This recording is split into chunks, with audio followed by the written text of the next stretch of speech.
Original বাবা হচ্ছে আমি। তোমরা যাকে পুতুলের বাবা দেখাইছো প্রবাসে থাকে, তাহলে পুতুলের বাবা দাবি করায় এই লোকটাকে।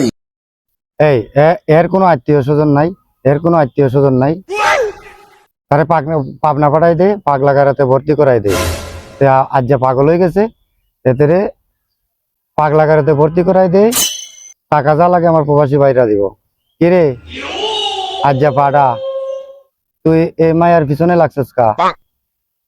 মায়ের পিছনে লাগছিস কা? মায়া তো খারাপ কিছু করে নাই। মায়া ভালো ব্যবহার করে, সুন্দর ব্যবহার করে প্রবাসী সহ মানুষের মনে জায়গা করে নিছে।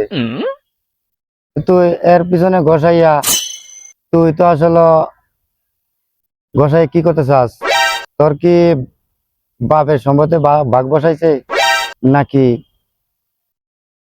তুই ওরে মায়েরে ঘষাইয়া বিউ ব্যবসা করতে চাস?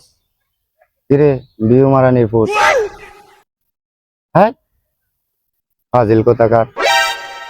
আর এতে এতে তোর বাপ, এ কেমন বাপ? বাপ যদি হয় তাহলে মাইয়া কেমনে কি কারণে অস্বীকার করে? আসলেই তার দোষ আছে। আর তোরে তো সত্য মিথ্যা প্রমাণ করার প্রয়োজন কি? তোর তো সত্য মিথ্যার প্রয়োজন দরকার কি?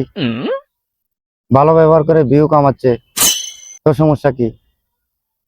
তোর সমস্যা কি? পাঠাইছ জানি।